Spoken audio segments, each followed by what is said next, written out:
Well, I'm delighted to be here with Shia LaBeouf today, and you and I met several months ago when you were up in my pastoral region working with the Capuchins to prepare for this extraordinary role you played of Padre Pio. Mm-hmm. So I ran into you up there one day, and I just saw you a few weeks ago when you were premiering the movie for some of the Capuchins. So delighted you're here today to talk to us. I'm honored to be here.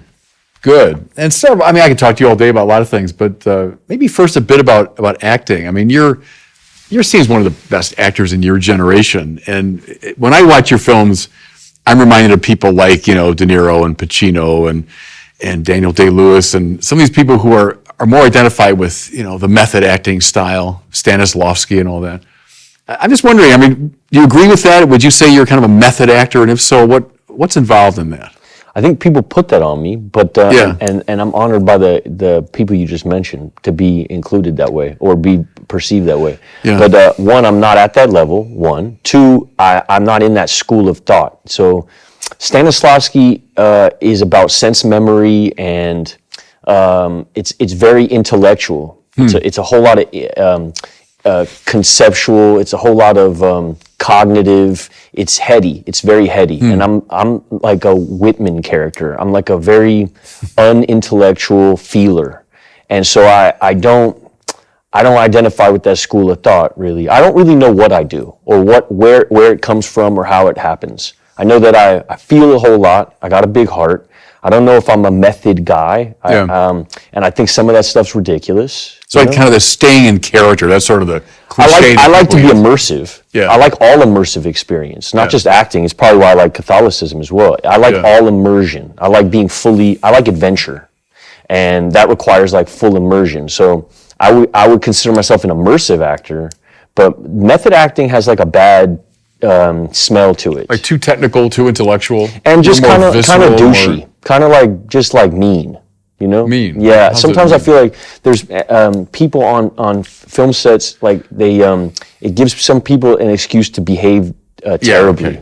Yeah, okay. You hear some stories of guys just like sending people like rat carcasses and, like ridiculous things that have nothing to do with the moment on set. What's the famous Olivier story that he was with Dustin Hoffman, yes. right? And Hoffman stayed up all night and to, get totally into his character. And didn't Olivier say like, why don't you just try acting, my son? dear boy? It's a lot easier, Yeah. Well, yeah, and this is tricky because both of those actors are incredible. Who would you side with? Me personally, I appreciate Hoffman more, and maybe that's just because of my generation. But I don't think it's required to. First off, I now having played Pio, some of the penitence involved in method is interesting because then you're not acting. I hate acting because it feels like you can get it wrong when you're really in it.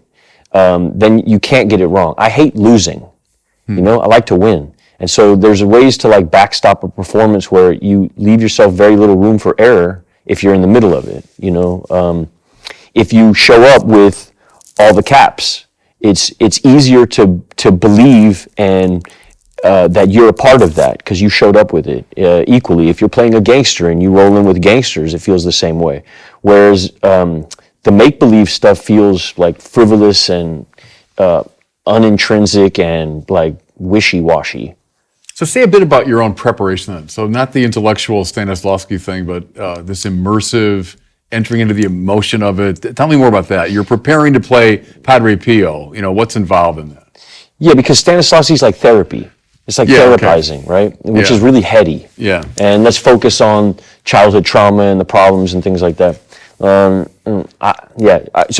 Pio, right? So you wind up with this enormous responsibility, and you learn how enormous it is the further in you go, and you start to get very scared, and that fear motivates, like all things, fear and discomfort motivates like growth and change, and so I get this. I'm tasked with this enormous thing, which feels like. And this is a whole story in itself, how the role even came to me, but which also feels miraculous and unearned anyway, I wind up with this task, and the task is to play like one of the most spiritual men that ever lived. You're playing one of the most respected, beloved saints that ever graced the earth. some people in Italy don't carry a Jesus on them; they carry a Pio on them. Yeah, right. You go to certain places in Italy, and he's everywhere. He's Elvis, and I mean that in the best way. And you recognize rightly that this is more than a role. That this is Pio's interesting. Because Pio also saved my life. I mean, it's not just like a movie or something like that. And I don't mean that lightly. Let's hang on to that. I want to get back to that, of course. Okay. I want to ask you maybe one more thing about acting. If you like immersive experiences and you get tasked with playing Pio, your life is going to change. Well, I see that, for sure. And that happened to you. Yeah. Here's what I want to ask you about, though. Actors have been fascinating to us from ancient times. It's not like a Hollywood thing. It goes all the way back to ancient times. The people loved actors. They find them fascinating. For some reason, people that can play other people, we find compelling. And then even like the ancient philosophers were very interested in acting and theater, Can I interject for 1 second? Yeah, go ahead. Just to say that Mass is a bit of a performance. Yeah. Mass, the priest is performing the last moments of Christ's life, and he is a vessel for this extraordinary experience, this extraordinary moment in time, and he is replaying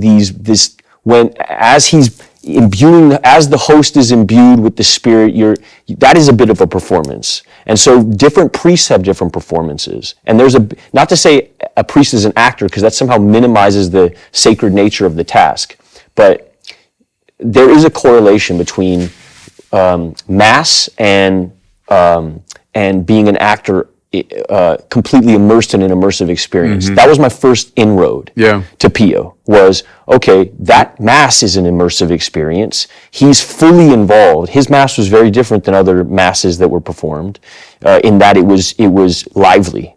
It was, you never knew which way it was going to go. We have some films of those. We've seen Padre Pio saying Mass. And it's an emotional experience. It's not just the tradition of it. It's not just the ritual of it. It's an entire journey that he goes through. He's exhausted at the other end.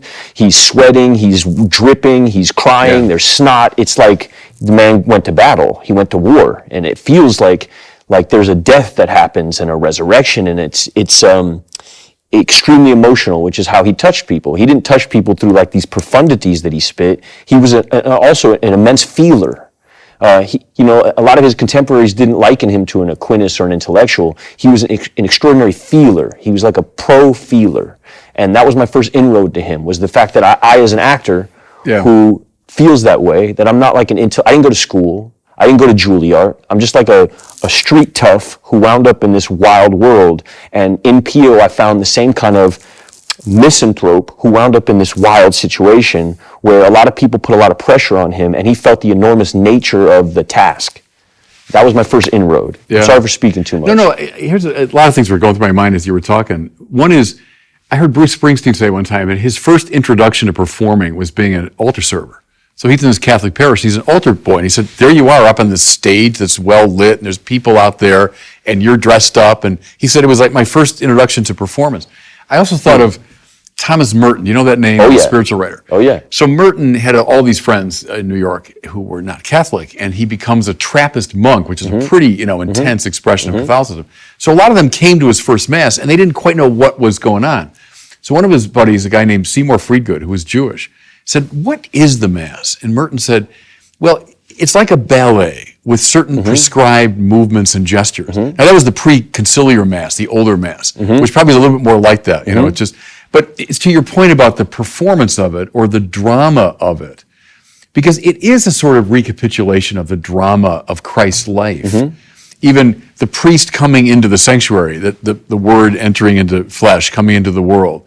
The priest being relatively silent for the first part of Mass, the quiet, the silent years of Jesus. Then the proclamation of the word, that's Jesus preaching. Then there's the sacrifice of Calvary, etc.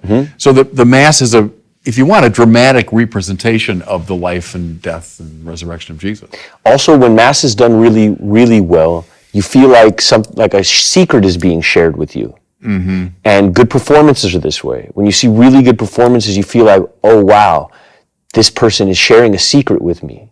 It connects in something deeper, where you feel like somebody is expressing something from in you, and you're seeing it up on screen, and that's what I get out of really good Mass. A really good Mass feels like it's sharing some secret with me, some profound secret with me. Not to get too corny or anything like that, but that's what let me ask you about that, because that was my question about the philosophers, and I won't get too technical, don't worry about that. But like Aristotle said, theater is cathartic, and what he meant was, that means just like cleansing. Catharsis means like a purification. As I watched the actors on stage, he thought, and especially it was pity and fear and sorrow, these deep emotions we have, that we kind of act them out with the actors, and we sort of deal with them.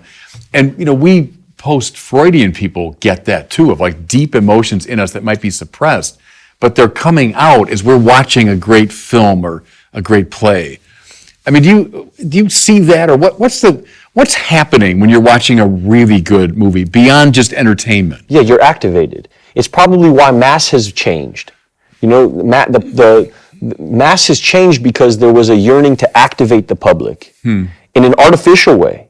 I would say, I mean, listen, I'm no expert on any of this, but it feels like this bureaucratic activation, like rules were set, or a change happened in the tradition from Latin Mass to the Mass that you now receive at a traditional Catholic church. It's almost as though the church is trying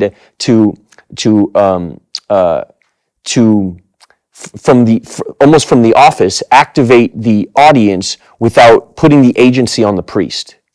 We have full, conscious, active participation. Which is where the singing and the back and forth comes from. Whereas old Latin Mass put all the agency on the priest to be fully activated, and that activation of the priest was supposed to activate the audience, activate the laity. That all the agency was put on the priest. And so, and I don't want to get too far into this because then you get into controversy, but Latin Mass affects me deeply. And, how come? Because it feels like they're not selling me a car. And when I go to some Mass with the guitars and stuff, and I'm from, Santa Ynez, right? So that's where I was catechized. And there's a lot of guitar playing, and there's a lot of like what feels like they're trying to sell me on an idea. Yeah. Whereas what I feel when I went to Oakland and went to like, and by the way, there's a very incredible version of that as well. That's super activating and very emotional that I've experienced up there with Father Bobby. There's also, and Father Peter, but there's also this something that happened. Christ the King in Oakland does a Latin Mass every day of the week, and it feels like it's not being done to sell me on anything, and it feels almost like I'm being let in on something very special. And the quiet, it activates something in me where it feels like I found something. It's a little bit like a band. When a band is pushed on you, it doesn't feel the same way as you finding it. When you find it, then you root for it. It feels like this special thing that you found, and you protect it, and you hold it, and it's yours. When somebody's selling me on something, it somehow takes it kills my aptitude for it, and my suspension of disbelief, and my yearnings to root for it. I get it. There's an immediate rebellion in me. Yeah. Yeah. No, I get that. You're hitting different dimensions of it, because you might say the shadow side of the older form was it became too much of a theater performance, and the audience is just kind of sitting there taking it in, where what all the liturgical reform people wanted, this is way back in the 40s and 50s, was this full, conscious, active participation. So that the congregation is not like just watching a show, but we're involved. You say the give and take and so on. But then the shadow side of the other approach, I think you're right in saying I can feel too put upon, like they're, as you say, trying to sell me something. Yes. And, so trying to find that organic rhythm. Because you don't want to be exclusive either. No, right. Which is what Latin Mass feels like sometimes. It feels like I have to know Latin to experience it. But however, I would also say that there's certain language where I don't need to know the words. Yeah. Which is what I feel when I watch Pio's Mass. Yeah. I know what's going on, and I feel it deeply. It almost feels more powerful than when I know every single word. It takes me out of the realm of the intellectual, and it puts me squarely in the realm of the feeling, and the beauty thing that you talk about. Do you know Joseph Campbell? Do you know that name? The Yes. comparative mythologist. And he was raised as a Catholic way back when, so in the old church, right? He said he thought the greatest problem was when we moved the Mass from the older form, and he said to make it more like a cooking demonstration. And what he meant was, well, here we are, everything's well lit. I'm this and this and that. And I get his point. It's kind of the point you're making, that if it becomes too obvious, too rationalized, hey everybody, look, here's what's going on, that it does take something away from the experience of the mystique of it. Because part of the idea of using incense, which we do at the Catholic Mass, and we say, well, our prayers going up to God, yes, indeed. But part of the symbolism there is it blocks our vision. The smoke gets in the way. Yes. And in fact, it gets in your eyes even. Yes. Where people are coughing and I can't see. But that's appropriate around sacred things. If everything's wide open to view and under bright light, oh, there it is. Yeah. Well, that's by definition not the sacred in a way. Yeah. So, see, the challenge to me is trying to find a way to honor all these things we're talking about. And the liturgical wars going on are often people on both sides seeing good things in their approach.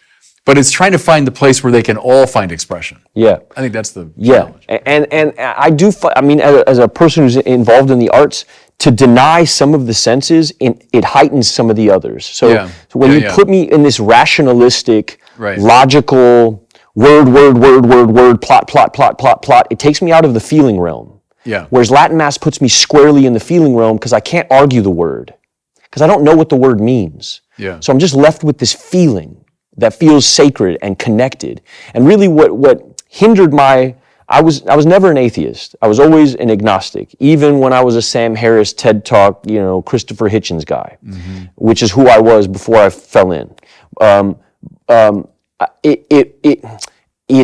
always had a belief, but I never had like a connection. Latin Mass gave me something where I felt connected, which took me out of belief into connection. Belief kept me, I had belief because that's the rational, logical. It's not logical or rational to be atheist. If you really go deep enough, you get to the Big Bang and then you're screwed again. You have to account for it somehow, which puts you in a belief situation. Right. But too much of that logic and too much of that rationale takes me out of feeling, which takes me out of connection. No, it's a good instinct, because Catholicism, I think part of our genius is we never threw anything out. That we have kind of this all-encompassing thing.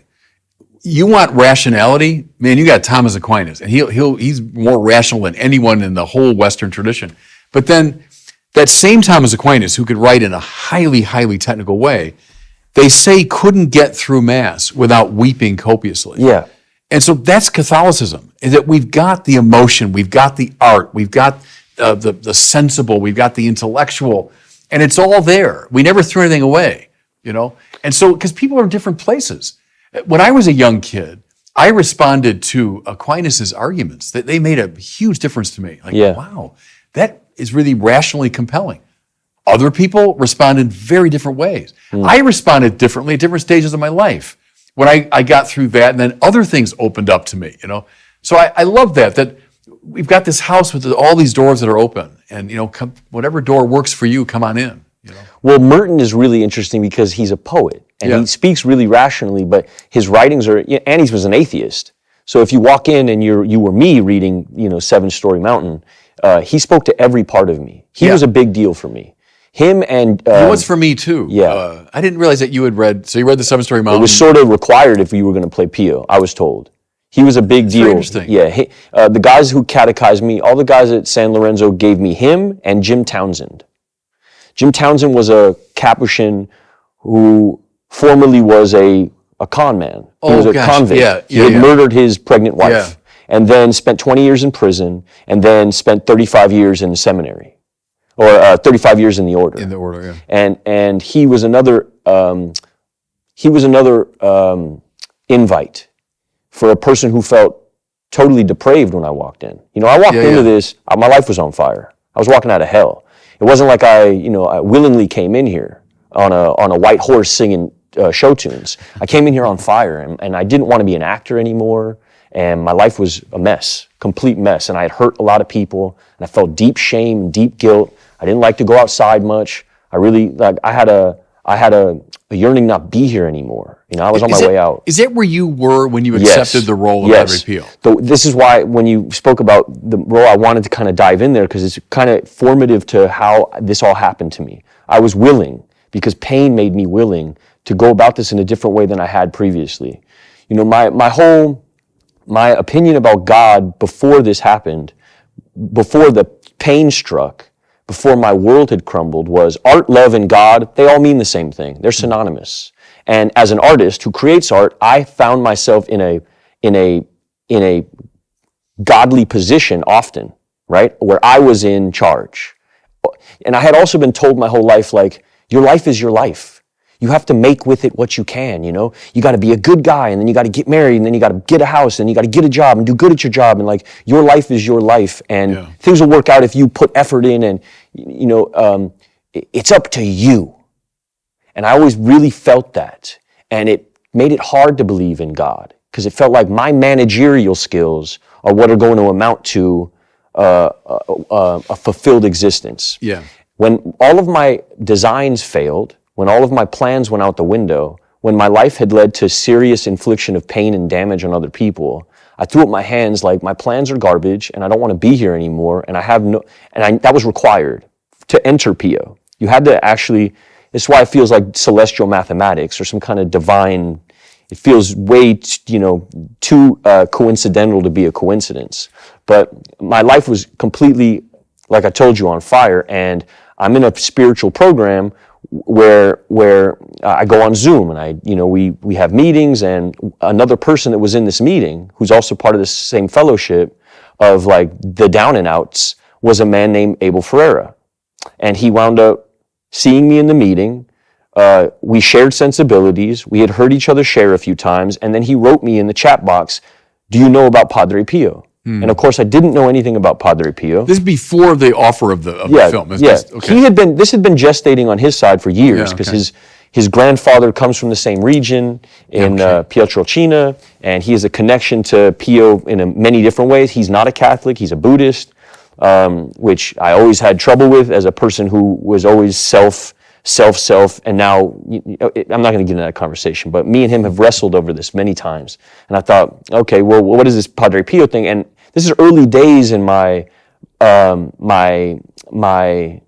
what now looks like a salvific journey from my side. I was still egotistical on max. I was still grasping at straws. How do I hold on to what I've lost? How do I build a career again? And so when this director who I respected, I had known he made movies that I really loved. Bad Lieutenant for me is one of the greatest performances ever made, and I know he's an actor's director, and the fact that there was this director reaching out to me, because at this point I'm nuclear. Nobody wants to talk to me, including my mother. The manager's not calling, the agent's not calling. I'm not connected to the business anymore. And so the fact that this man reached out to me felt like something like, in my egoic mind, wow, this is a miracle. This is my chance. This is my chance. Yeah. And so my ego shows up. And now I'm like, Padre Pio. And my ego is what makes me research Pio. It's not my Catholicism or my yearning towards God. So this would be a cool role for me to play. Great, now I can get back on the horse. Yeah, okay. And so I start researching Pio. And as I'm researching Pio, he tells me about his plans to make a movie, and he tells me that Willem Dafoe is going to be in the movie. And now I'm really in ego. Wait, so I can go from bottom barrel to working with Willem Dafoe? This is my chance, back on the hustle, back on the ego. Yeah. And I start leaning into this thing, and he says, well, if you want to do this role, I need you to start researching. Go up and find I need you to go find a seminary, a Catholic that's when seminary. you made your way up to San Lorenzo. So the closest seminary to me, living in Pasadena, was San Lorenzo. So I drive up there, and I park my truck, and I start living in the parking lot. And I'm immersing myself in this world, and I'm sending videos back to Willem and Abel, who at the time were, working on the script, and I'm falling into a group of men that met me in San Lorenzo, namely a guy named Brother Jude, who starts talking to me about the gospel. And he says, well, if you're going to play Pio, you need to read the gospel. And so I'd never read the gospel, and he's reading Matthew to me. So you'd never read the Gospel of Matthew straight through? Yeah, okay. I've read all Sam Harris. I've watched all the TED Talks. And was really good at attacking Catholicism because it made me feel superior. It made me feel kind of agnostic / atheist at the time. Yes, I'd like to argue because it made me feel like I was in power. Right. Yeah. I'd like to be contrarian. I like to sit with a bishop and then put you on your heels because that would make me feel powerful. Right. Which I find most secular people enjoy, the control of it. Yeah. Because so much of life is uncontrollable. To feel in control feels good. So I was that guy. I come up with these arguments. My mother had a spirituality that was sort of undefined. She was Jewish, right? Your mother? Yeah, but like hippie Jewish, not like traditional Jewish according to the Testament. My mother had never read the Old Testament. Okay. She was Jewish in culture. She liked the art. She liked being a part of it. She liked the rabbis and the charisma, but she wasn't a practicing Jew in that she wore tefillin and read the Old Testament. And I had never been given any of this information. I've been bar mitzvahed phonetically. I read the Hebrew phonetically. So it felt like a show. It felt like a hustle. You didn't know what you were saying. I didn't know what I was saying. And in that way, it felt, and it wasn't emotional. It felt like I was doing it for my grandmother, who at that time was on her last leg, and I was told I needed to get bar mitzvah for my grandmother. And you were like 13 at the time? At the 13, age, and I read it phonetically, and my grandmother's happy, and they put me on a chair, and that's my spirituality for a long time. And it felt fake, because I never invested, I had never felt any real suffering in my life, so I didn't have any willingness to have any belief, so I had no faith. Okay, so that's the... So now you're up at San Lorenzo, and you're given the Gospel of Matthew. I'm reading it for the first time. I read it for the first time, and things start to strike me, like John the Baptist. Yeah, okay. Like the story of John the Baptist, being a reformed hedonist, being this man who's wearing like this, who was sort of like, scraggly and like, he kind of felt like a old Western character from some kind of I don't know, like he felt like a cowboy. Eating locust and wearing he felt like kind of rustic and strong and masculine. And my opinion of Christ at this point felt almost like I was reading about a Buddhist, like this very soft, fragile, all loving, all listening, but no ferocity, no romance. Then you hadn't read the Gospel. I hadn't read the Gospel at that point. I just had this art that I had seen of like this very soft, more feminized. Jesus. Yes. And so I hadn't had this idea of like the Old Testament, Christ on a horse, cape, dipped in blood, sword. I had none of that was in my lexicon of knowledge. So all I knew about was this very soft, meek Jesus, which didn't fit into my idea of what masculinity would be. I come from my dad was a Mongol biker, it's like it wasn't appealing to me. And then I read about John the Baptist, and it became quite appealing. The grizzle. Yeah, right. And then you get further into the gospel, and you start getting into like elements of this like redemptive. It felt like I started reading about a route. I started like reading a map, towards something that felt like let go. That's really what I got out of the Gospels. If I could wrap it up in 2 words, it was let go. And at that time when I was reading it, I was holding on so tight to a life that I was slipping away through my hands, to 35 years of management, that the Gospel gave me this invite to just let go. What never was appealing to me about Buddhism was this idea, like, if I'm in a boat and the boat is sinking and I don't know how to swim, Buddhism is a book that tells you, and read this and learn how to swim better. And at the time in my life, like, I didn't want to swim anymore. I had a gun on the table. I was out of here. I didn't want to be alive anymore when all of this happened, okay? Shame like I had never experienced before. Kind of shame, you forget how to breathe. You don't know where to go. You can't go outside to get like a taco. Like you don't want to go anywhere. And that's where you are when you're up there reading the Gospel and thinking about playing Padre Pio. You're in that state. Yes, but I'm also in this deep desire to like hold on. Yeah. And so I read the Gospel with this man, Jude, and I keep hearing like in many different variations of it. I'm not going to explain the whole Gospel here, nor do I need to. It's you. But I keep hearing let go. Mm-hmm. And to a person who's been gripping so tight for so long, it feels like, it just feels like, it just feels like the right move to let go, like complete surrender for real. And it stops being this like prep of a movie, and it starts being something that feels beyond all that. And I stop sending videos. Like at a certain point with Jude, I just like really fall in. And then I meet these women, Sister Lucia of the Sacred Heart Sisters, who starts really like catechizing me in a very real way, in a very like, let's go through it, let's talk about it paragraph by paragraph. And what happened was, there also happened to be like a meeting at the church for this other spiritual program that I'm in, right next door to Sister Lucia's. So I'd wake up in the morning, 9 a.m., I'd go to my meeting, and then 10 a.m. I'd be with Sister Lucia, and then 11 a.m. I'd be with Brother Jude, and then 12 I'd be with Father James, who's now in Burnley. But Father James was like this. Father James felt like an old sheriff. Right. I don't know if you met Father James. Sure, yeah. He's like a grandfather. Right. His hand is enormous. Yeah. He made me feel safe. He would just put his hand on my shoulder sometimes. and he wouldn't say much to me. He wasn't, but he was also like this Archie Bunker character, where like his love felt like you had to, like you were pulling it out of him. Yeah. But he was always around, and I started falling into this group, and I'm living there, so I'm taking showers in there, and I'm eating with them, and we're hanging out, and they're drawing you into the Christian, the Catholic thing. They're kind of drawing you into the gospel, into a certain way but of more life. than that, it's not even like they're drawing me into like laughter. They're like sharing jokes with me. It's like we're just like hanging out. And at this time, I had no friends in my life. What did Jesus do with people when he first met them? Typically, he'd eat and drink with them. So you think of Jesus, well, he's giving the Sermon on the Mount. Well, yes, he does, but the typical move of Jesus was, well, let's get around the table and we'll talk. Yeah. And he's talking to prostitutes and sinners and tax collectors, and so that move of theirs, to kind of draw you in. Yeah. Draw you into their life. Yeah, and I'm eating their ice cream, and I'm eating them out of house and home, and I'm filling the tacos back up, but like I'm really like, they're not asking nothing of me. They're not asking me to sign nothing. They're not asking me to do nothing or take pictures. I'm just like sitting around, and I'm petting their cats, and I'm hanging out, Yeah, right.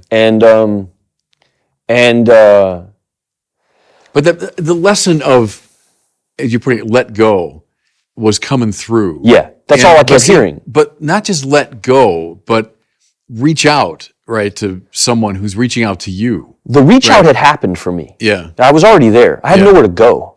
This was the last stop on the train. There was nowhere else to go. In every sense, it was like, I know now, like my God was using my ego to draw me to Him, was drawing me away from worldly desires. It was all happening simultaneously, but there would have been no impetus for me to get in the car and drive up here if I didn't think, oh, I'm going to save my career. And what happened to me when I got here is a switch happened. It was like 3-card Monty. It was like somebody tricked me into it. Yeah. It felt like, not in a bad way, in a way that like I couldn't see it. I was so close to it. I couldn't see it. I see it differently now because time has passed. And anyway, so I'm hanging with Brother Jude, and then Brother Jude gets called away, and he has to go like be an archivist somewhere. So he's got no time for me. And another man enters the fray named Brother Alex, and Brother Alex has a totally different energy. Young guy, he's about your age. He's my age. Yeah. Super austere. Yeah. Very prayerful. Yeah. And I don't know nothing about prayer because I can't cultivate an unforgiving. I don't know anything about silence. I don't know anything about quiet. I don't know anything about it. I got a cell phone in my phone that will give me everything my ego needs. It's buzzing all the time. I got all this, there is no silence, or I don't know anything about meditation. Meditation at this point in my life feels like a self-imposed timeout. Prayer feels like I'm memorizing somebody else's words, like I'm an actor, like I'm doing monologues for myself in my head. And Alex says, just go into that chapel and just shut up. Where the Blessed Sacrament is. Yes, Yeah. and just sit there. Just sit there and be quiet. And that feels like a very strange thing to tell me, and I'm also rebelling. And right around this time, you and the deacons show up for like this deacons meeting. Well, that's the first time I met you. It's the first time I meet you. Okay. The deacons are all hanging out at the church. Right. And I feel like, oh, this is like, wow, it's amazing. I get to sit in here, and I feel like I'm not allowed to be there. But then all the deacons are like being really warm with me, and I'm sitting in the back. It was Mass first, right? It's Mass. And then, We do Mass, and then we go like have a little sandwich. Right. And you do this talk about prayer. Yeah. And how it's really a simple 4-step process, prayer, and I needed somebody to simplify it for me, because it felt like, one, I needed it to be defined. I didn't want it to be this esoteric. I needed something very defined and very practical. I needed something very like boots on the ground. And you said, quiet leads to loving thoughts leads to loving action leads to peace. And that hit me heavy. It was Mother Teresa I was quoting there. That's whoever it was, it's changed my life. So then you go into pray rosary. Yeah. And I'm just learning rosary at this time. I know the front half. I don't know all the prayers. I can do, I can get to the middle of the rosary. I don't know the dismount prayers, but I have enough to like, it pauses my head, which I guess what rosary does for a lot of people. It makes it tactile. It's a great prayer, right? It takes me out of the cognitive and it puts me into the physical. It physicalizes it. And for somehow that pauses all of my internal nonstop chitter chatter monologuing of what I want, what I need, and this animal in me. Calms the monkey mind. That was Merton's line that he got from the Buddhists, actually. The monkey mind's always leaping around. Yes. Here, and it calms that. It calms that and centers it. Yeah, and makes me feel present because it's right here. Right. I can hold it. You hold it in your hand. Yeah. Right. And so we're praying the rosary, and I'm waiting for loving thoughts, and it's not my first or second or third or fourth or fifth or sixth or seventh thought. But then I hear a thought like, call your mother, tell her you love her. Now, me and my mother at this time, my mother don't want nothing to do with me. You know, the news that had come out has been like I've been abusive to women, and I've been shooting dogs, and I've been willingly giving women STDs, and like it's disgusting. It's depraved. And my mother is embarrassed beyond all imagination. She doesn't want nothing to do with me. And we hadn't talked, and I'm living in this parking lot. And I get out of rosary with you, and I call my mother, and I say, I don't have much to say to you, but I love you and I'm safe. And she said, oh, I'm so grateful. And she hangs up the phone, and it's the first time I had really like talked to my mother, and I felt this peace, because I had all this resentment and animosity, like, how could you dip on me? You're my mother. You know, no matter what happens, like, this is conditional love that you offer me.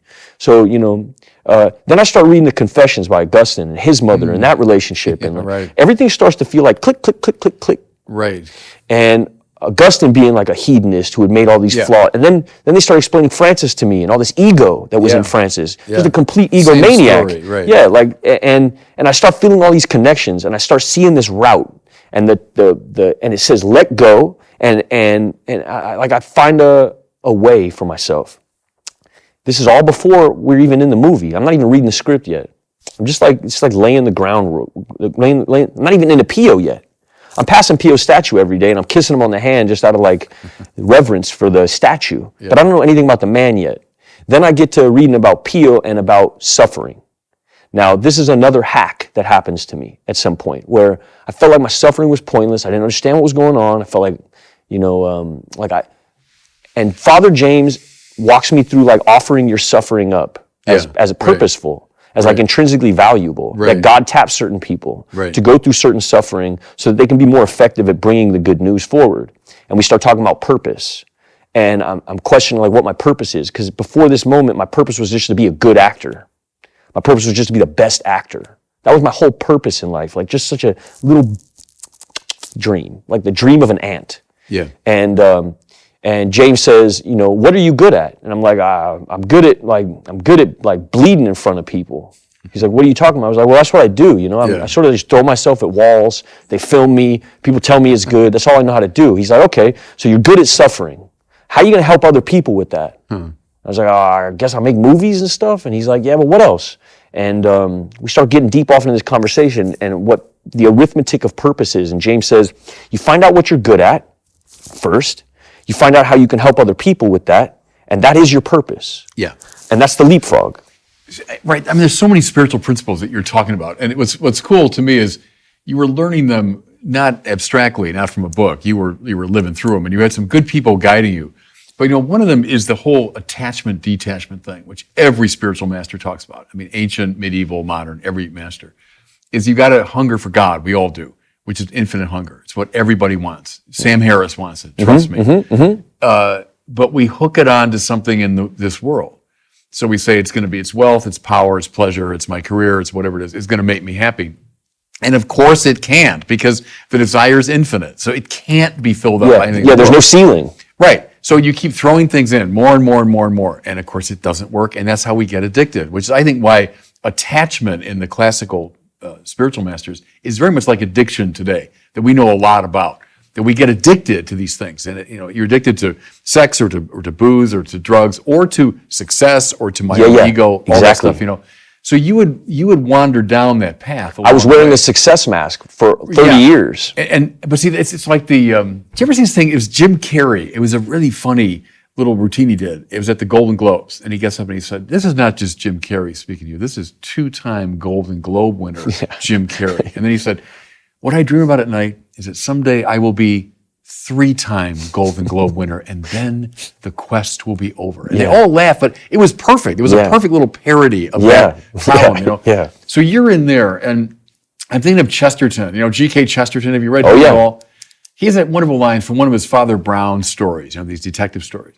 And that God will let us drift to the end of the world, but then by a twitch upon the thread, will call us back, And so you're talking about having wandered a long way, but then this twitch on the thread came, and it was this whole weird Padre Pio movie. And then these people whom I know, everyone you're talking about, I know these guys very well. And strangely, they weren't trying to get something out of you. I mean, you had nothing to really offer them. Nothing to offer them. But they were just there to say, okay, we're going to draw you into our world here just by our friendship and laughter.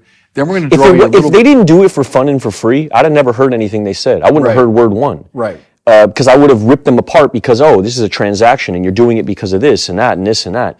Yeah, like Father James, who I know very well, if someone said, this guy, he's a really famous actor, and if you get to, he's like, I don't care. He didn't care at all. He wouldn't care at all. No, he didn't care at all. No, and that's what made him a powerful. Yes. And what he said to you, that's the move now from addiction, and then we reach out to the Lord, not to the things of the world. But then the next move is always mission. So he's like, okay, why did he call you back with a twitch upon the thread? Yeah. Why? So that now he can send you out on mission. So that's James saying to you, okay, what are you good at? Well, how can you use it? Yes. But James is also a big Pio guy.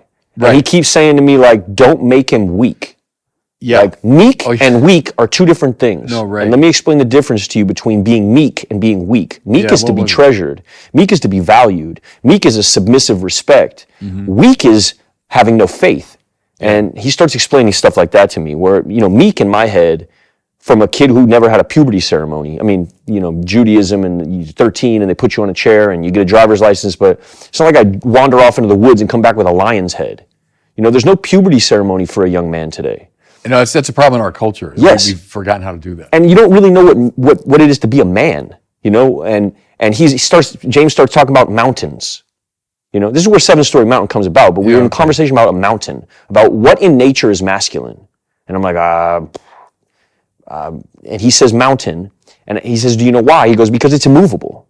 The wind is not going to move a mountain. And then we start talking about my wife and what my wife wants in a man. And being stable, and where that stability comes from for a man, and that it's not going to be something you will. It's going to be something you lean on. And that mountain is in that chapel. This is like my journey to this. He starts making you back to the Blessed Sacrament. Yeah, but he does it through this rah-rah cowboy talk. I feel like I'm listening to I don't know what to describe it as, but it feels like John Wayne. It's like this rah-rah kind of thing that touched on it touched on this thing that I came from, and it accounted for this whole side of this Christ that I didn't know yet. And he sort of masculinized the whole thing for me as this warrior's journey. And he starts reading Heraclitus to me. I don't know anything about Heraclitus, but he's like, there's this quote I want to read to you. And he goes, Heraclitus talks about what a warrior is. He says, and I'm paraphrasing, but he says, out of 100 men, 80 are just targets.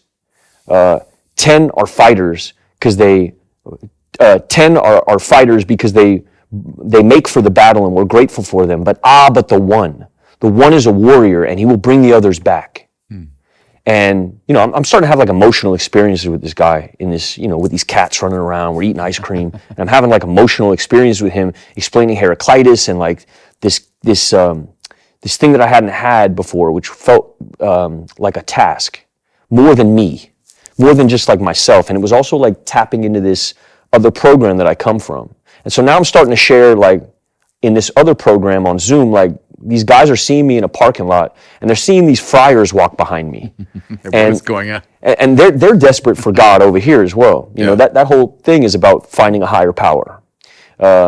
And so they're seeing me hang out at this seminary, and they start driving up.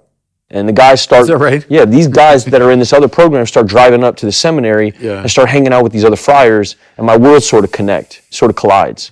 And then, oh man, where are we in the story? But you've come a long way spiritually at that point. Yes. I mean, now I'm experiencing prayer. I'm experiencing rosary. I'm starting to learn Mass really well. I'm starting to be a part of Mass. I'm starting to feel the effect of Mass. I'm not receiving the host yet because we weren't sure if I was baptized or not. And so I couldn't receive yet, and I felt this deep longing. I didn't know I was baptized. I had been baptized earlier in my life and didn't even remember it. Yeah. My uncle was had baptized me in Trinitine. I'm saying it wrong. The Trinitarian formula? Yes, yeah, that's right. Yeah. And so then we found out that I could receive Mass, and started receiving Mass, and I start feeling like this deep reprieve. It's not just like a cracker anymore. I start feeling a physical effect from it. I start feeling a reprieve, and it starts feeling like regenerative, and I start enjoying it to such a degree I don't want to miss it ever. And then I start going to other masses in different parts of the city. I wind up at San Lorenzo, and doing Liturgy of the Hours with them, which feels like a bigger version of what I'm experiencing in Santa Ynez at Mass. I'm feeling it. I'm feeling more reprieve, feeling safety, which is really what I'm chasing, like this safety. And I'm feeling it with these brothers, and I start feeling like this fraternity start to build around me. And then I start telling Abel, like, I got to bring all of these guys with me. And he's like, well, we can't do that. Pick one.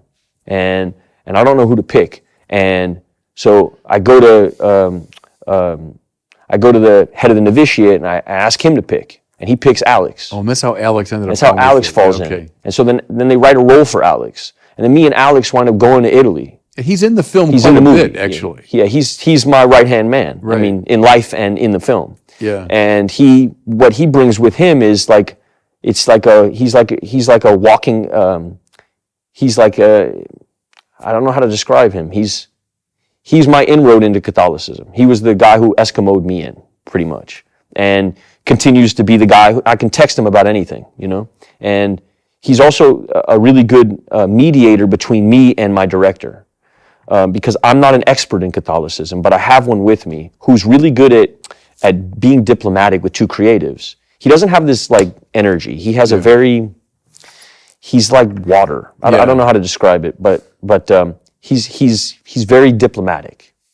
And so, I mean, by this time, you moved a long way from being on fire in that negative sense. When you said you were really, I'm not feeling that anymore. Yeah. Now I'm feeling like quite driven. And I'm trying to let's name some of the moments. It was the way these guys included you in their community is one thing. It's Yes. reading the gospel. Yes. You started reading things like the Seven-Story Mountain. Yes. You're spending time in front of the Blessed Sacrament, right? Jim Townsend, Brother Jim Townsend, also gave me permission as a sinner to feel like, well, I hadn't sinned like that, and he was a Capuchin, so it made me feel like, okay, well, me too. Like, I'm involved in this conversation.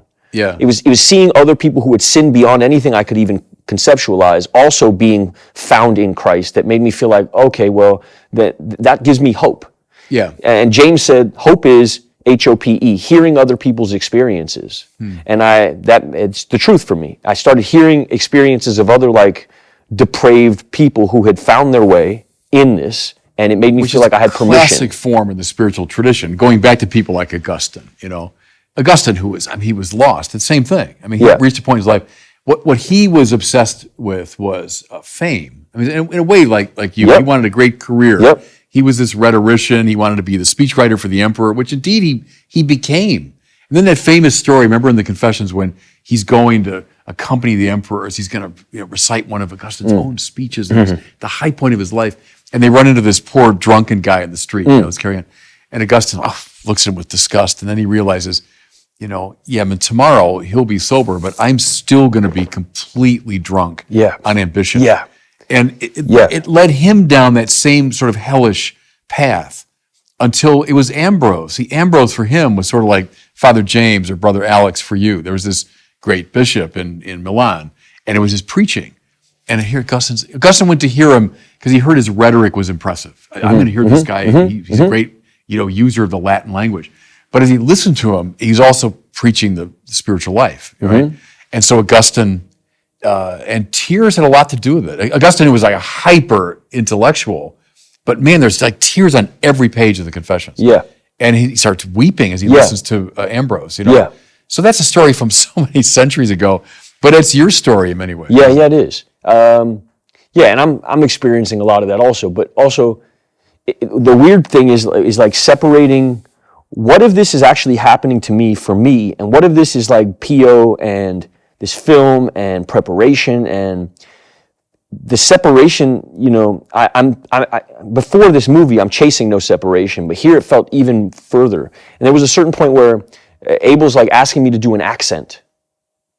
Because you didn't do an accent. No. You just spoke in your American. Yeah, because at a certain point, like I prayed on it, you Yeah. know, and I thought, this is the separation I'm not after. This feels like okay, now I'm just like wearing a mask, like a Pio mask. right. Whereas it felt like the task wasn't that. The task, even beyond what the director was asking of me, and he found a way to find the same kind of, he found my reasoning just, was that I was having like genuine, while we were practicing Latin Mass, I was having genuine emotional experiences. And aside from the fact that, you know, as a Neapolitan speaker, his accent would have matched Italian anyway.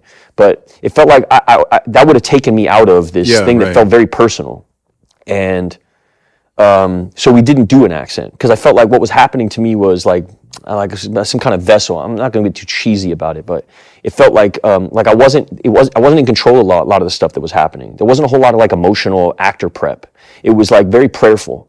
When I felt like I couldn't hit a moment, me and Alex would we would pray, and then it would come, like the emotion would just come. Pio was a very emotional guy. Yeah. A very and Mass is very technical.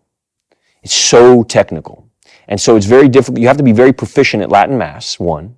So I spent most of my time not even studying Pio. I would just study Latin Mass. So I went up to Oakland. I lived in Oakland, and just at the seminary in Burlingame, and then in Oakland, and I'm just going to Latin Mass all the time. And then after Latin Mass, I'm studying with the priests from the Christ the King, which is traditionalist Latin Mass, and I'm studying with them, but there's no emotionality with them. They're very it's like French Latin Mass, which isn't Italian Latin Mass. It's very just like stiff.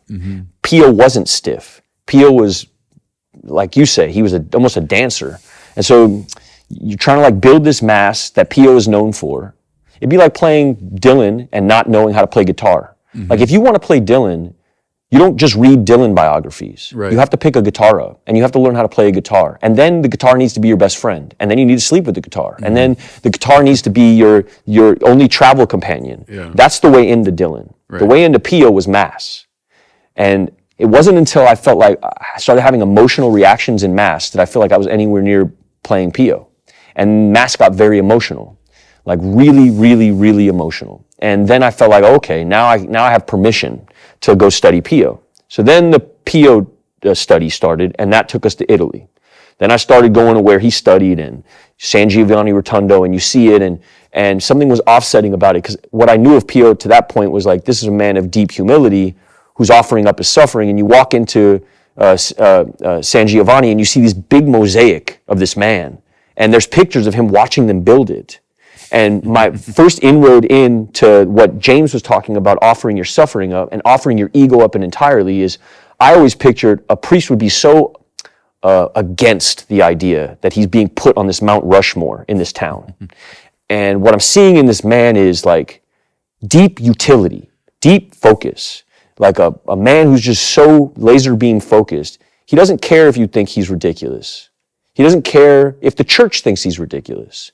He doesn't care. Which it did for a long time. Which for a long That's time. part of the drama of Padre Pio, right? Which was That's a another young man, inroad for me. Basically 10 years. Exiled. The church said, Don't celebrate Mass. Right. Sit in this room. And by the end of his life, he's this living saint, and now he's this, one of the great saints of the 20th century. But during his lifetime, he went through a real psychological and spiritual suffering. With not much to lean on, other than like a few spiritual advisors and people who he would celebrate Mass out of his window, because he wasn't allowed in the church anymore. Yeah. He wasn't allowed out of his room anymore. When you go to San Giovanni Rotondo, there's his room, and then there's a chapel, a small little chapel the size of this table that they built for him.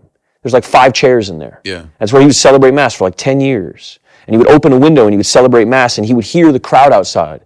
And it felt like this, and not to minimize Pio, but or aggrandize myself, but this is another inroad for me where exiled, you're nuclear, you're a depraved individual, you're disgusting, we don't want nothing to do with you anymore. And I'm feeling that in Pio, because this is what the church said to him as well. You're doing it wrong. You're a no-no. You're persona non grata. I think they weren't sure what to do with him. I think they were just thrown off. Like what is this? Well, it took him a long time to figure him out. When he claimed stigmata, the church at the time sent a bunch of rationalist, unbelieving people who thought miracles were impossible and we were beyond the age of miracles. And he's got his hands wrapped, and they're saying, "Let me see." And he's saying, "No." And then they write him off. You're a liar. Yeah. You're a liar, and you're using the church to sensationalize and create a spectacle out here so you can sell keychains or whatever they thought they was doing, And so they write him off as a crazy, as a lunatic, a person who is pimping the church is what they thought. And he had genuinely experienced something. Which is true of a lot of the mystics too, that the church has a hard time taking them in at first, and it takes a while to figure them out.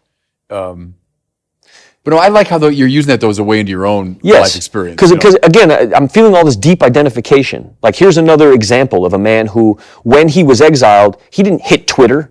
Right. He didn't go on Twitter and say, "I didn't do this, I didn't do that." He just got quiet. Yeah. He got quiet and he said, "Is that so?" And then he continued doing what served him and the people that he was serving. He didn't get loud. He didn't do the Martin Luther. He did the St. Francis. Which was, he quietly got more Christ-like and cultivated that, as opposed to like this rebellion. He accepted it. He accepted the judgment of the church. Yeah, he could have started his own church, started his own order. Right. He had that much following. He could have, at that moment, walked off into the woods and created a whole new sect of Catholicism. Right. And there are a lot of people in the tradition who did things just like that. Probably mystics who had some legitimate sense of God, but they didn't keep communion with the church. Yes. But let's go back to the stigmata for a second, because I don't want to give away too much of the movie, but it is featured in the movie that Padre Pio bore in his own body the wounds of Jesus, right? And you could say from a distant perspective, like, oh, wow, that's really something. It's kind of glamorous, but he took it for what it was. I mean, this enormous suffering. Yeah. They hurt, literally, these were wounds that hurt. And the idea is, he was identified with the suffering of Jesus, which is a suffering that redeemed the world, And this very deep mystery is precisely through our pain very often. That we find salvation, but also we become a vehicle of salvation to others, right? And so, you're talking about your own pain in your life. This is why when I said to James, he's like, "What are you good at?" Yeah, right. I'm like bleeding in front of people. Yeah, right. And then I start looking at Pio. And it's genuinely what was going on. He's doing mass and he's bleeding in front of people. He's wrapping it up. Yeah. It's not a billboard, "Hey, look at my stigma." But I feel like this deep identification with a Pio figure. And then I start looking at how he moved through the exile, which was to get quiet and cultivate more of the Christ in him. And that becomes my MO. That's modus operandi. And it's happening to me while I'm researching. And so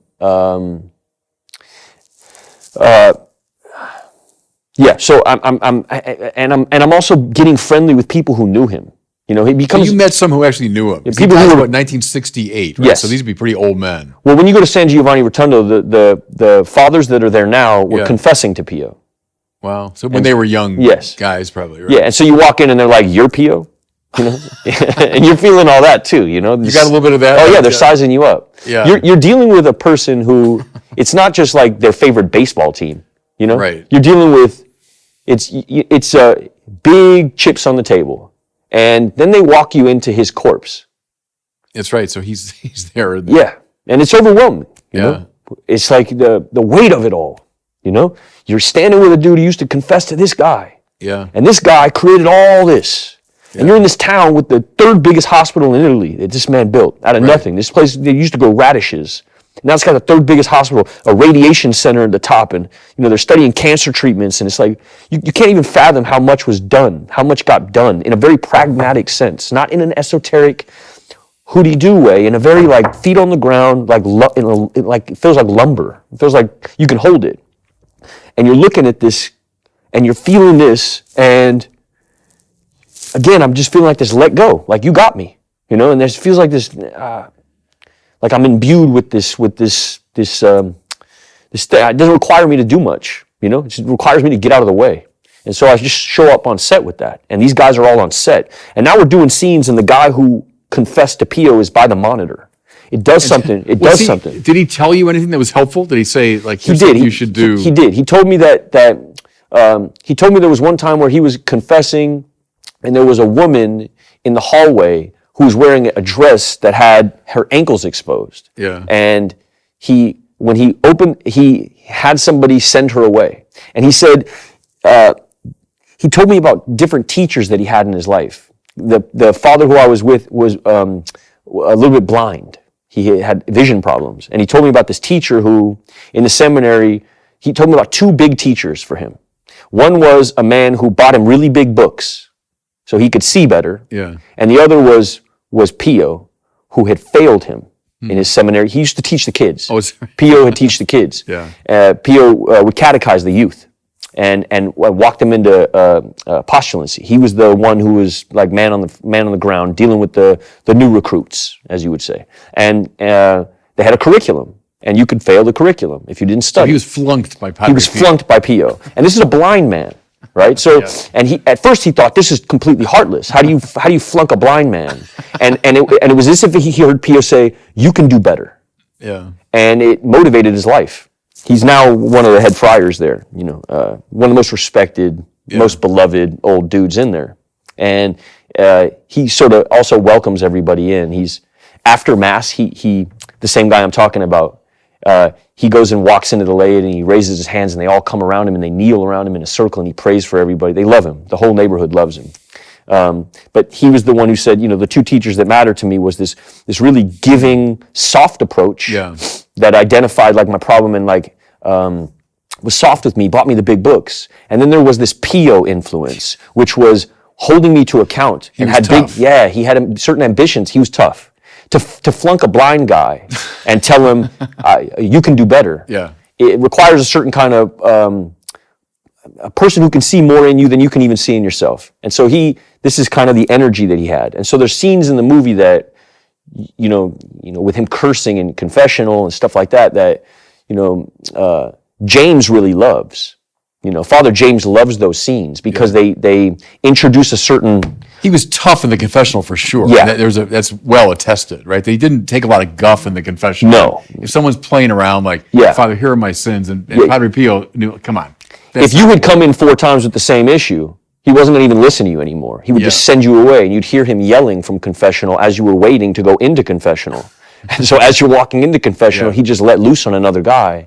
This is the Pio style of doing things. Tell me about, because now we're on this theme of the tough Padre Pio. A really striking element of the movie to me are the scenes where he's literally wrestling with the devil. And it's well accounted for in the stories of Padre Pio that his brothers would hear this like ruckus up in his room. Yeah. Things being thrown around and his body being hurled against a wall. Yeah. And it was, he was wrestling, he was struggling with the devil. Well, broken fingers, bloody noses. Yeah, right. Yeah, he was in brawling all night. Which I know would strike a lot of people today, I'm sure, is beyond bizarre, but you find it in the spiritual tradition like crazy, that people who are really close to God, the devil hates them and will go after them. Yeah. And, Padre Pio opened something up that was extraordinarily powerful, and I would say included someone like you. So you go back to 30-something, the young Padre Pio, or whatever, 1920.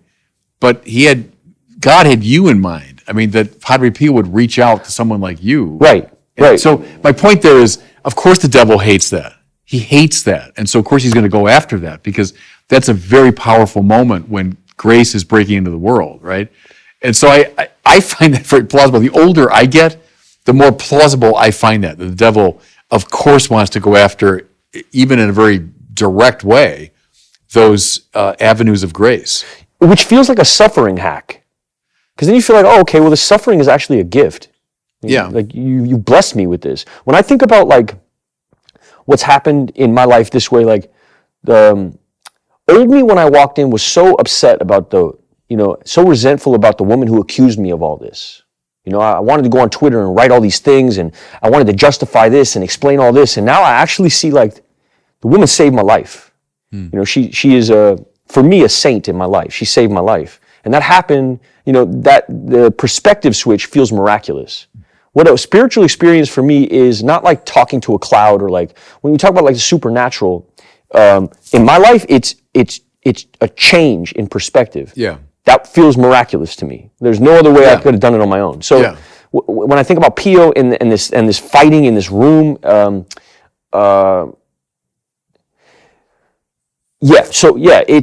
feels like like, I can't account for his perspective in that room. I can't account for it. Yeah. It's his journey. It's his thing. And I think about, okay, well, what are my personal like fights? Was it physicalized? What and also did he?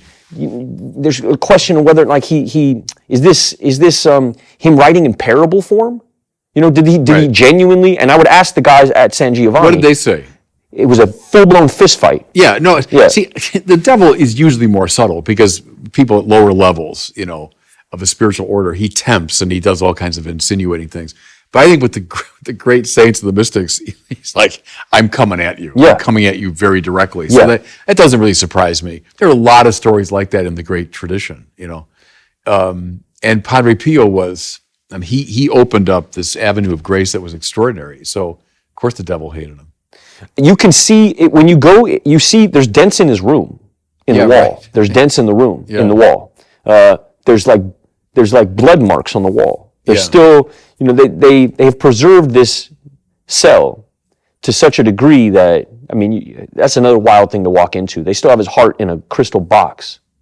You know, this is really like, that's, I guess, another thing that I love about Catholicism. It takes me out of like all this cognitive, like I have to do this fairy tale make-believe, and it puts it right there, like I can touch it. Mm-hmm. You know, I don't need to wonder whether a saint exists when I'm looking at his heart, when I'm looking at his, when you have all these talismans of like what, this actual like physical mana of what was there.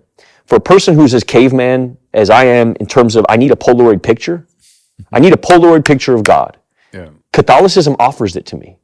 You know, it gives me Polaroid pictures. It's the incarnation, right? I mean, in Jesus, we find the face of God.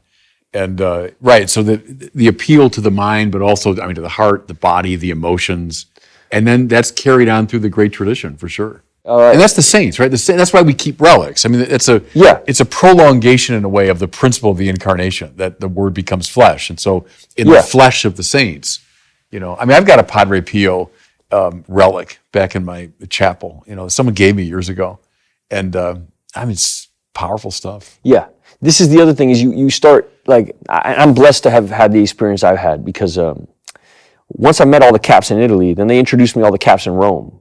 Yeah. And then when you go to Rome and you go to the head of the order has a room that is full of relics, that is overwhelming.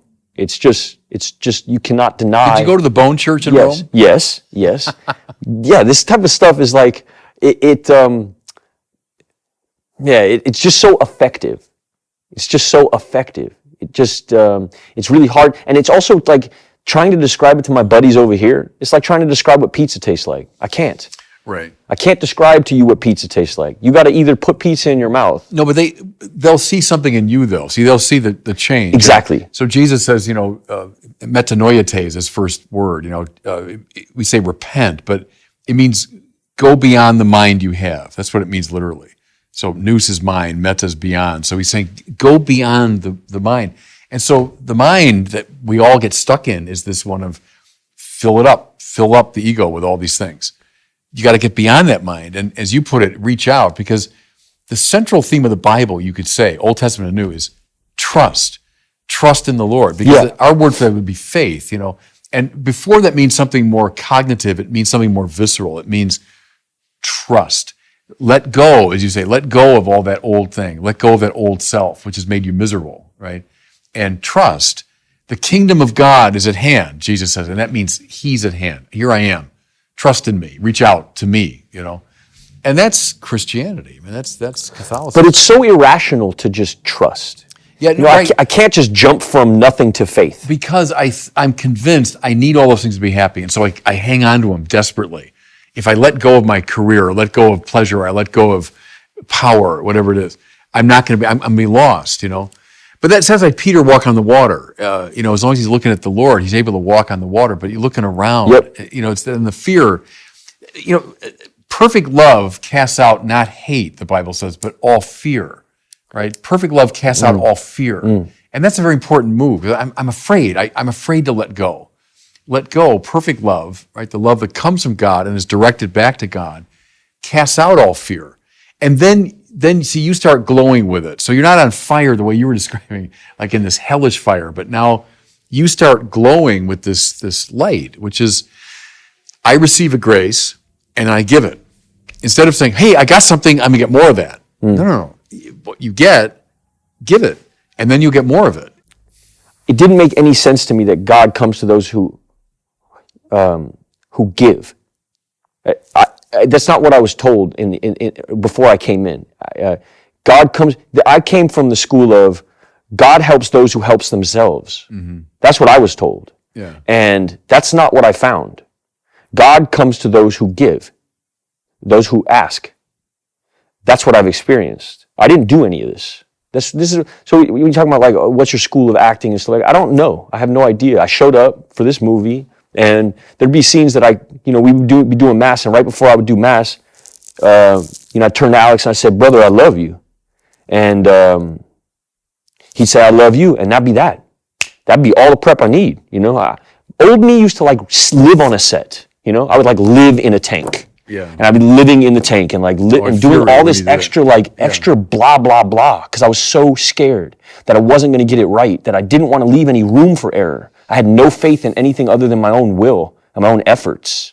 And then you get to this set, it's you can only go so far, and then you really do have to have faith. Because it's not like you're not playing anything you can actually rationalize. Action, you're fighting with the devil. What? How do you you have to have faith because it feels so, and that's the other thing is like, it could get so corny. Mm-hmm. It could just get so garbage, and you're desperate to get it right. You're desperate to like protect this man's legacy. And I remember when I was, I had also been going to other Latin Mass in Van Nuys, like I'm quite close with Mel Gibson. And when I didn't know how to get to Latin Mass, I didn't know how to find it. You can't like go type it up online and find it. And he had introduced me to certain Latin Mass, which, because he's very into that traditionalist thing. You walk into like that realm, and you have people coming up to you once they know that you're playing Pio, and they start like coming up to you and tugging at your shirt sleeve and saying, "Don't get it wrong. Yeah. He's the only one we have." You start hearing things like that. You ship out with so much pressure that then you're in front of the Mass, and you've just gone through 6-7 months of the shirt tugging, the introduction to the order, the introduction to who Pio was, and you're standing in front of the Mass that he used to serve Mass at, and you're trembling with fear. And there's no way you can actually find the agency that he had, and you go through all this second guessing, that to have Alex with me rooted me in something very tangible and real. And when I turned to Alex and would say, I love you, it felt like God. This is really which really is God for me. Art isn't God for me, which is where I used to come from. Yeah. Art, love, and God being synonymous, but God and love are still synonymous for me. And the more loving that I am, the more I feel closer to God. Well, that's what God is, right? So when art reflects Him, yes, the true, the good, the beautiful all reflect Him. But what He is love, and love is willing the good of the other. So that when you do that, you are in the presence of God. I mean, the divine life is surging through you when you truly will the good of the other, which is a very, very rare thing. Because we're so tainted by our ego that even as I think I'm willing that person's good, but probably there's a lot of because I'll get something out of it, right? That's why those moments of when you can return to another human being and say, "I love you," or demonstrate that, that's a rare thing. That means God is in you, right? Now, give that away. Keep giving that away, and you'll get more of it, and you'll get more of it. And that's the saints live in that place. But which is difficult on a film set. Yeah, I imagine. When the camera is on you. Right. It's so easy to get lost in ego when the camera is on you. Right. It takes extraordinary effort to get out. I mean, forget the camera for a second. I wake up in it. My left is my left, my right is my right. You are in front of me.